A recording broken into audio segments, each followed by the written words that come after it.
여러분 느좋이라는 말 아십니까? 욕 아닙니다.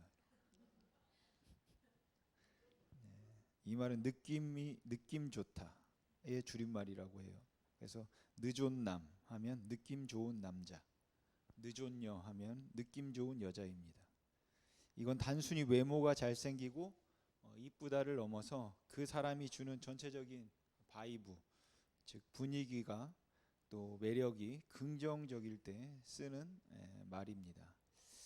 이런 것들이 이제 신조어들인데 신조어들은 이제 자주 바뀝니다. 예전에는 늦은 늦은녀가 아니라 모든 것을 다 갖춘 남자를 퀸카라고 불렀고 모든 것을 다 갖춘 여자를 퀸카라고 불렀습니다. 그러다가 부분적으로 탁월한 면을 강조할 수 있도록 보완을 해서 짱이라는 단어가 나왔습니다. 몸이 좋으면 몸짱, 얼굴이 괜찮으면 얼짱, 춤을 잘 추면 춤짱 이런 거죠. 그 다음에 나온 것이 종결이라는 단어를 붙이는 거였습니다.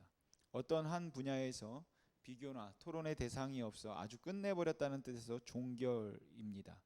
그래서 거기에서 모든 토론과 모든 이야기는 멈추었다는 의미에서 종결남, 외모 종결남, 종결녀 이런 말을 썼습니다. 그리고 엄친아, 엄친딸이라는 말도 있었습니다. 이 단어들은 모두 탁월하게 뛰어난 사람들을 가리키는 말들입니다. 예전에 인터넷에 이렇게 탁월하기 위한 조건 베스트 5가 올라와서 이제 적어 놓았는데 좀 친한 거라 지금도 맞을지는 모르겠지만 한번 읽어드리겠습니다. 모든 사람들이 흠모하는 최고의 여자가 되기 위해서 갖추어야 할 5가지 이제 조건입니다. 첫 번째는 뛰어난 외모입니다.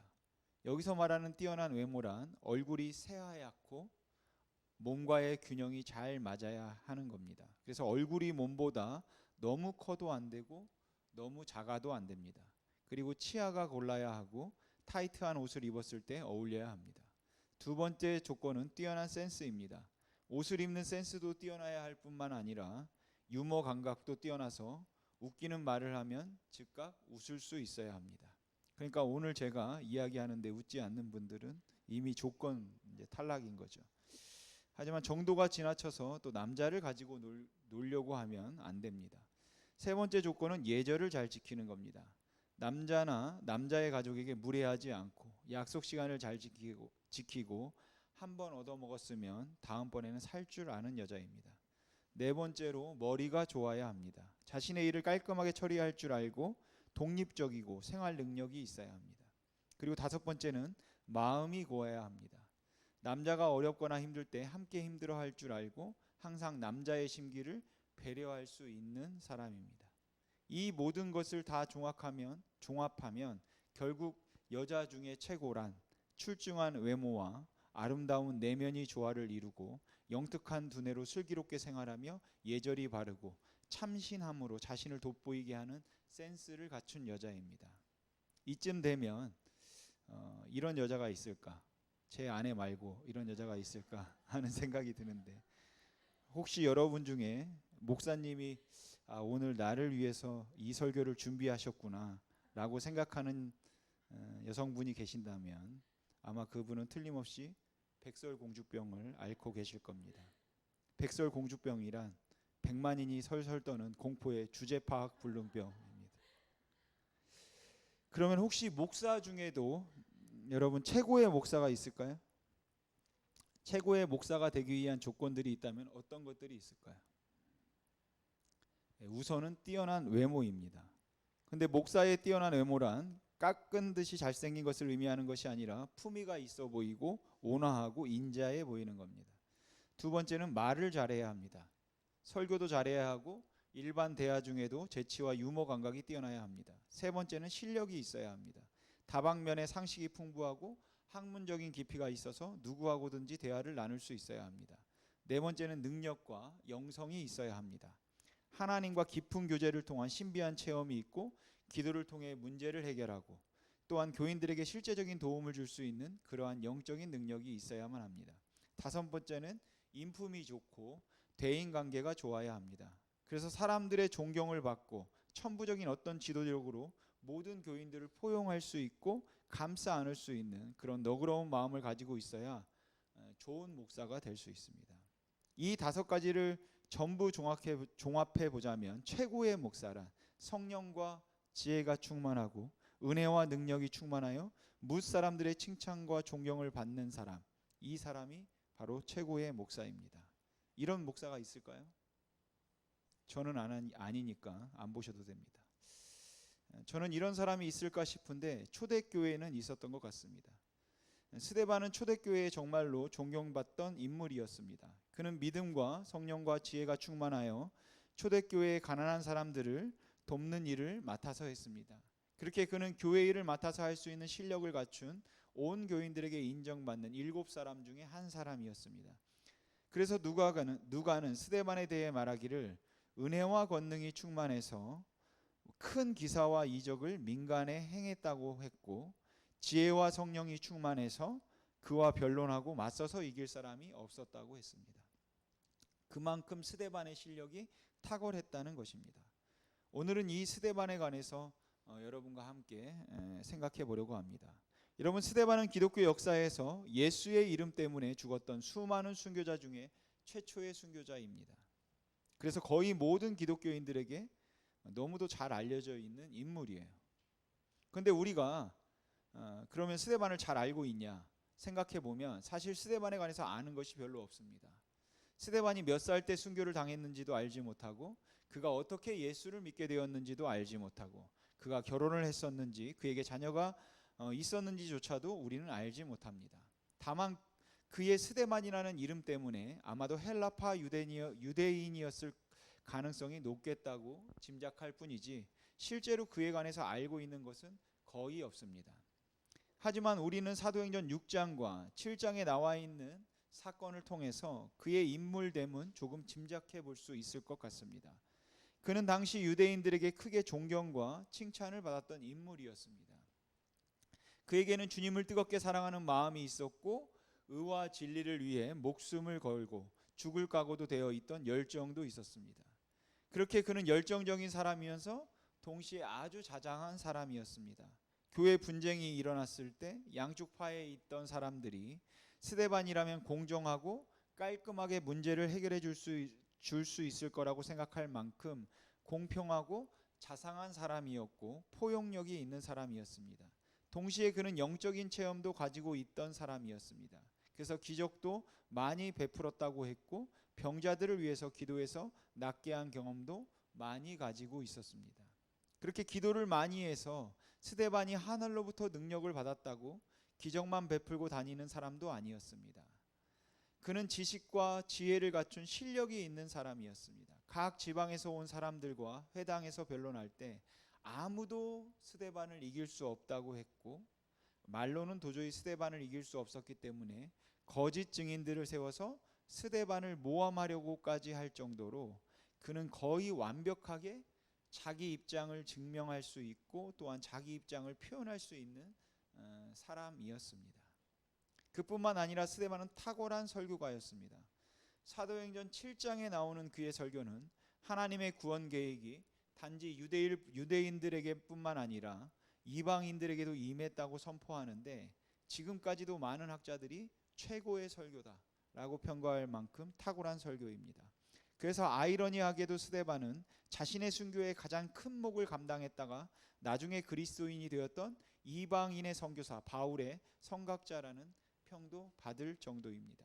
그러니까 바울이 스데반을 죽일 때 증인들이 옷을 벗어 사울이라고 하는 청년의 발 앞에 두었다고 해서 스데반을 죽일 때 그가 책임을 지던 사람이잖아요. 근데 그 바울이 이방인 선교를 하지 않습니까? 물론 성령께서 감동을 주셨지만 그 바울에게 좋은 영향을 주었던 인물이 바로 스데반이었다, 이렇게 여긴다는 것이죠. 또한 스데반은 사내들인 공회원들 앞에서도 하나도 떨지 않고 자신의 입장과 그가 믿는 바를 담대하게 증거할 수 있는 실력과 담력을 갖추고 있는 사람이었습니다. 동시에 그는 온유한 사람이었습니다. 누가는 그의 얼굴이 마치 천사와 같았다고 했고 사람들이 강분해서 스데반을 돌로 쳐서 죽이고자 했을 때도 그는 내가 무슨 잘못이 있어서 나를 죽이냐고 논리적으로 따지거나 죽을 수 없다고 자기를 지키고 보호하며 몸부림치기보다 오히려 아주 온화한 모습으로 주 예수여 내 영혼을 받으시고 주여 이 죄를 저들에게 돌리지 마옵소서라고 기도하고 세상을 떠났던 사람입니다. 저는 스데반처럼 이렇게 모든 조건을 다 갖춘 사람은 정말 드물다고 생각합니다. 실력이 있으면 교만하고 인품이 갖추어지지 않은 사람들이 많이 있고 온유하고 순하다 싶으면 열정이 부족하고 실력이 없어서 답답한 경우들이 많이 있고 열심이 좀 있다 싶고 실력도 좀 있다 싶으면 포용력이 없어서 사람들의 마음을 상하게 하기 일쑤인데 스데반은 아주 짤막한 기록 속에서도 느낄 수 있을 만큼이나 좋은 지도자로서의 모든 조건들을 거의 다 갖추고 있었다고 볼 수 있을 것 같아요. 조금 능력이 있다고 생각하면 지식이 부족하고 지식이 있다고 생각하면 영역이 부족하고 또한 영역과 지식을 갖추었다고 생각하면 인품이 안 되어서 사람들에게 상처를 주는 경우들이 허다한데 이 모든 걸 다 갖추고 있던 사람이 바로 스데반이었던 겁니다. 그렇게 스데반은 아주 짧은 생애 동안 그리스도인이었지만 그럼에도 불구하고 그 짧은 생애를 통해서 예수 그리스도를 연상케 할 만큼이나 주님을 닮은 삶을 살았습니다. 하지만 스데반이 그렇게 모든 것을 다 갖춘 유명한 인물이었기 때문에 그리고 그가 하나님을 너무 사랑했던 사람이기 때문에 그의 생애에 관해서 갖게 되는 의문이 있습니다. 이 의문은 탁월한 사람들의 요절과 그리고 그 초라한 실패 앞에서 사람들이 가질 수 있는 지극히 실용주의적 의문입니다. 여러분은 그렇게 스데반이 출중한 모든 것을 다 갖추고 준비된 인물인데 그렇게 일찍 죽는 것이 너무 허무하다고 생각되지 않으십니까? 또한 그렇게 다 갖추고 다 준비된 사람을 하나님께서 일찍 데려가시는 것이 왠지 낭비라고 생각되지 않으십니까? 만약 스데반도 바울처럼 주님을 한 30년쯤 더 섬기며 살았더라면 정말로 큰 일을 했을 것 같지 않습니까? 여러분, 바울의 경우는 돌에 맞아서 죽은 줄 알고 내다 버렸는데 거기에서도 스물스물 일어나서 살아나잖아요. 감옥에 갇혀 있다가도 감옥문이 열리는 기적을 경험했는데 그렇게 하나님께서 바울을 살리셨던 것처럼 스데반도 하나님께서 기적적으로 살려주셔서 한 30년쯤 더 사역을 하게 하셨더라면 바울 못지않게 교회에 크게 공헌할 수 있었을 것이고 초대교회 교인들에게는 더할 수 없는 도움과 유익을 줄 수 있는 인물이었을 겁니다. 그런데 왜 하나님께서는 그를 그렇게 일찍 데려가셨을까요? 모든 것을 다 갖추도록 준비시켜 놓으시고 그렇게 탁월한 사람을 하나님께서는 왜 그렇게 쉽게 데려가셨을까 하는 의문이 생긴다라는 것이죠. 세상적인 눈으로 보면 스데반은 너무 쉽고 허망하게 죽었습니다. 하지만 저는 그 스데반의 죽음이 절대로 헛되지 않고 실패로 보일 수 있는 그의 삶이 어쩌면 가장 성공적인 삶이었다고 생각합니다. 그래서 그의 삶이 성공적이고 그의 죽음이 절대로 헛되지 않은 이유를 세 가지 정도 여러분과 함께 나누고자 합니다. 여러분, 역사적으로 본다면 스데반이 죽임을 당한 것을 기점으로 교회는 대대적인 핍박을 받게 됩니다. 그 전까지 교회가 굉장히 성장하고 있었습니다. 그래서 예루살렘 교회는 왕성하게 부흥하고 있었어요. 그리고 그렇게 예루살렘 교회의 교인들이 너무 많았기 때문에 유대인들이 견제하고 싶어도 손을 댈 수가 없었습니다. 그만큼이나 강력한 힘을 가졌던 것이 예루살렘 교회였습니다. 그런데 그렇게 교회가 성장할 때 스데반이 사내들인 공회와 정면으로 맞서다 죽임을 당하게 되고 그 스데반을 죽인 것을 기점으로 대대적인 핍박을 해서 예루살렘 교회의 교인들이 다 흩어져 버리게 됩니다. 어떻게 생각하면 스데반의 무모하고 지혜롭지 못한 행동으로 인해서 수많은 사람들이 어려움을 당하고 교회가 피해를 보았다고 원망하는 사람들이 있었을지도 모릅니다. 스데반이 그렇게 무모하게 사내들인 공회 앞에서 담대하지만 않았더라면 조금만 그들과 대화를 하고 조금만 그들 앞에서 고개를 숙였더라면 예루살렘 교회가 이런 어려움을 당하지 않았을 거라고 생각하는 사람들도 있었을 겁니다. 그래서 어쩌면 스데반은 똑똑하고 유능하고 탁월한 사람이긴 했지만 너무 무모했다고 말할 수도 있는 사람일 겁니다. 하지만 사도행전을 기록한 누가의 견해는 아주 달랐습니다. 누가는 스데반의 그 사건을 바로 사도행전 1장 8절에서 주님께서 말씀하셨던 오직 성령이 너희에게 임하시면 너희가 권능을 받고 예루살렘과 온 유대와 사마리아와 땅끝까지 이르러 내 증인이 되리라 라는 바로 이 약속을 성취하는 사건으로 보고 있다라는 것이에요.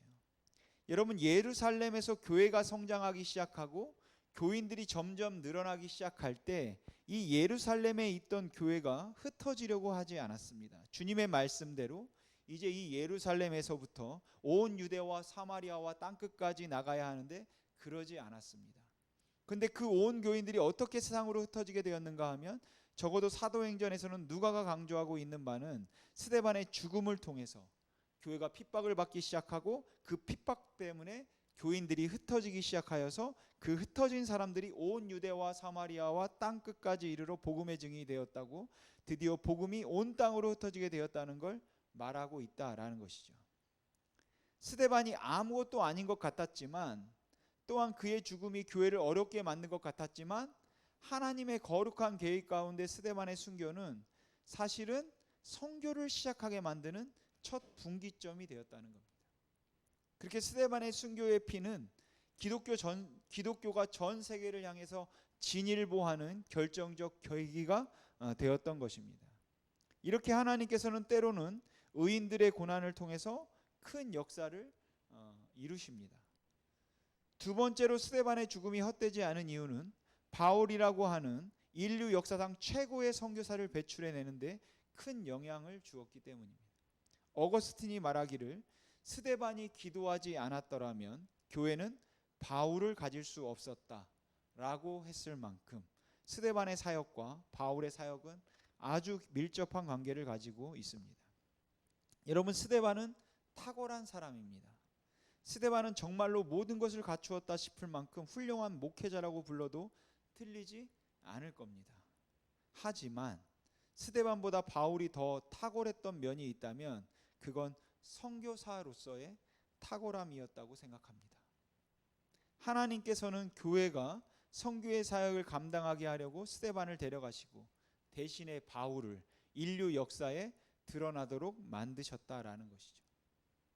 그러니까 역사 속에 감추어져 있던 하나님의 예정된 사람 바울을 인류 역사의 전면으로 끌어낸 사건이 바로 스데반의 죽음이었고, 바울로 하여금 예수를 만나서 그 앞에 무릎을 꿇게 하시고 평생을 죄인 중의 괴수로 주님의 은혜에 보답하는 심정으로 살게 만들었던 사건도 바로 이 스데반의 죽음이었던 겁니다. 그래서 한 사람이 헛되이 죽은 것 같았지만 거룩한 하나님의 사람의 죽음은 죽음으로 더 큰 열매를 맺게 되기도 하는 것입니다. 세 번째로 생각해 볼 수 있는 스데반의 삶이 성공적이고 그의 죽음이 헛되지 않은 이유는 스데반의 죽음은 실패인 듯한 인생을 살아가고 있는 수많은 사람들에게 소망이 되기 때문입니다. 그리고 이 부분을 여러분과 오늘 좀 더 집중적으로 생각해 보려고 합니다. 여러분, 스데반은 성령이 충만한 사람이었는데, 여러분은 성령이 충만한 사람, 능력이 충만한 사람을 생각하면 어떤 이미지가 연상되십니까? 여러분은 어떤 목사가 성령이 충만한 목사라고 연상이 되십니까? 하나님의 사람들 중에 어떤 사람들을 성령과 능력이 충만한 사람의 이미지로 생각하십니까?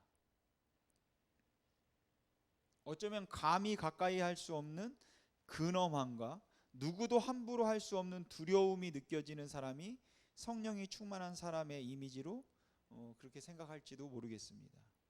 그럼 우리가 성경을 통해서 알고 있는 성령과 능력과 지혜가 충만한 사람은 어떤 사람일까요? 사자굴 속에 들어가도 살아나오는 사람, 뜨거운 용광로 속에 집어넣어 던져도 타지 않는 사람, 한 번의 설교로 5,000명을 회개하게 만드는 사람, 기도하면 비가 오지 않게 할 수 있는 사람, 감옥에 갇혀둬도 찬송을 하면 감옥문을 열 수 있는 사람입니다. 그래서 어쩌면 기도로 암 환자를 전문적으로 고친다고 하는 사람, 40일 금식기도 후에 투시의 능력을 받았다고 하는 사람, 천국과 지옥을 왔다 갔다 하면서 그 모든 계시와 신비한 비밀들을 알고 있다고, 그래서 하나님께서 특별히 사랑한다고 하는 사람, 교회를 개척하면 1, 2년 내에 수백 명이 모이는 대교회를 만들 수 있는 사람들이 능력의 종들이고 하나님의 사람들이고 성령이 충만한 사람들일 겁니다. 물론 우리가 믿는 하나님은 사자굴 속에서도 지키시고 용광로 속에서도 지키시고 병자들도 고칠 수 있는 분이고 능력을 행할 수 있는 분이고 순식간에 수백 명 수천 명의 교인을 모을 수 있는 분이십니다.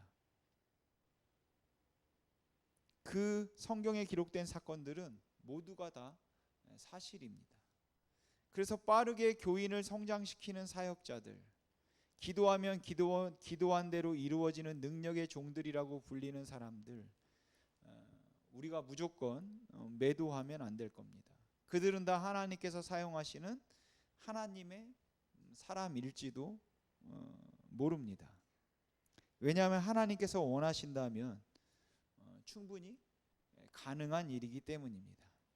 하지만 하나님의 능력이 바로 그런 것이었다고만 말한다면 성령의 충만함이란 그렇게 한 번에 크게 성공하고 그리고 성장시킬 수 있는 사람만이 하나님이 참으로 사랑하는 종이었다고 말한다면 하나님을 사랑하며 살아왔던 수많은 사람들 중에 실패한 인생, 무능력한 인생을 살았다고 말해도 변명할 여지가 없는 많은 사람들, 그 사람들은 도대체 어떻게 되냐라는 것이죠. 그런데 스데반의 죽음은 우리의 그런 인생들을 전혀 다른 각도에서 보게 만들어준다라는 것이에요. 스데반은 성령이 충만한 사람이었고 지혜와 권능과 믿음이 충만한 사람이었지만 그가 설교할 때 핍박이 임했고 사람들이 그를 죽이고자 할 때 그는 그 사람들의 분노와 흥분으로부터 자기를 보호할 만한 아무런 능력도 가지지 못했습니다. 마치 하나님도 그에게 등을 돌려서 아무런 소망도 없는 듯 비참하게 돌에 맞아 얼굴이 깨지고 입술이 깨지고 머리가 터져서 죽고 말았습니다. 그런데도 스데반은 하나님 어찌하여 나를 이렇게 죽게 만드시냐고 말하지 않았습니다. 그렇다고 그가 돌을 움켜쥐고는 죽일 듯이 바라보는 그 폭도들을 향해서 전능하신 하나님께서 나를 지키시사 너희들이 이 돌을 나에게 던질지라도 모두 다 피해갈 것이며 내가 그 돌을 맞아도 주님께서 나를 지키셔서 머리털 하나 상하지 않게 할 것이라고 담대하게 그렇게 말하지도 않았습니다. 오히려 그 폭도들이 던진 돌을 맞아서 온몸이 깨지고 숨도 쉬기 어려울 때 큰 소리로 부르짖어 기도하기를 하나님 내 영혼을 받아 주시옵소서, 하나님 저들의 죄를 저들에게 돌리지 마옵소서라고 숨가쁘게 그 두 마디의 말을 남긴 채 너무 시시하고 맥없다 싶을 만큼 허무하게 스데반은 돌무더기에 묻혀버리고 말았습니다. 이런 상황에서 아마도 우리가 기대하는 성경의 극적인 이야기는 성령이 충만하고 은혜와 능력이 충만한 사람들의 이야기는 사람들이 다 돌아가고 난 후에 그 돌무더기가 스물스물 꿈틀거리고 그 안에서 하나님의 사람, 능력의 종 스데반이 불사조처럼 걸어 나오는 것일지도 모릅니다. 그러나 모든 성도들이 울면서 그를 장사 지낼 때까지 스데반은 살아나오지 않았습니다. 그냥 허망하게 그의 생애를 거기에서 마감하고 말았다라는 것이죠.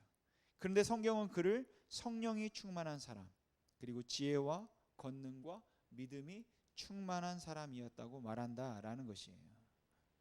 여러분, 베드로가 성령이 충만하여 설교했을 때 3,000명이 회개했고 스데반이 성령이 충만하여 설교했을 때 돌에 맞아 죽었습니다. 그러니까 여러분, 성령의 충만은 결과가 아닌 것입니다. 여러분, 성령이 충만했던 베드로와 성령이 충만했던 스데반의 공통된 점이 있는데 그건 바로 성령이 충만한 사람은 성령의 인도하심에 기쁘게 순종할 수 있는 사람이다라는 것이에요. 그래서 성령이 충만한 사람은 바로 복음에 담대할 수 있는 사람입니다. 하나님께서 고난을 받으라고 하면 고난을 받고, 죽으라 하시면 죽을 수 있는 사람입니다. 하나님께서 외지로 가라 하면 가고, 버리라 하면 버릴 수 있는 사람입니다. 그런데도 담대함이 있고 기쁨이 있는 사람입니다. 왜냐하면 하나님께서 인도하신다는 확신 때문인 것입니다. 여러분들은 하나님께서 여러분의 삶을 인도하고 계신다고 확신하십니까? 성령께서 여러분들의 삶 속에 계신다라고 확신하십니까? 정말 성령이 여러분들 안에 계시고 성령이 여러분들의 삶을 인도하고 계신다고 여러분들이 믿고 있다면, 세상이 여러분들을 눈에 보이는 것으로 판단할 때 여러분들은 그것에 휘둘려서는 안 됩니다. 그것들에 의해서 좌절해서도 안 되고, 그것 때문에 교만해져서도 안 되고, 그것 때문에 낙심해서도 안 되는 겁니다. 정말로 성령이 충만하여서 하나님의 원하심과 하나님의 뜻을 따라 살기를 원한다면, 이 세상 사람들이 가지고 있는 그 세상적인 가치와 잣대를 우리에게 대면서 너는 실패했다 말할 때, 너는 틀렸다 말할 때, 너는 망했다 말할 때 결코 낙심해서는 안 될 것이며, 너는 성공했다고 말할 때 그것 때문에 우리는 교만해서도 안 될 것입니다. 없다고 위축되지 말아야 하고 모른다고 위축되지 말아야 합니다. 왜냐하면 성령의 충만함은 결과로 아는 것이 아니기 때문입니다. 여러분, 성령 충만은 바로 그 마음과 그 행동으로 아는 것입니다. 그러니까 누가 더 고난을 적게 받았는가, 누가 더 빨리 성공했는가, 10년 장사하고 누가 더 많이 돈을 벌었는가 하는 것으로 하나님의 능력을 측정할 수 있는 것이 아니라는 것이에요. 만일 여러분들이 내 생애를 주님의 나라를 위해서, 진리와 공의를 위해서 온전히 드리며 살기를 원합니다.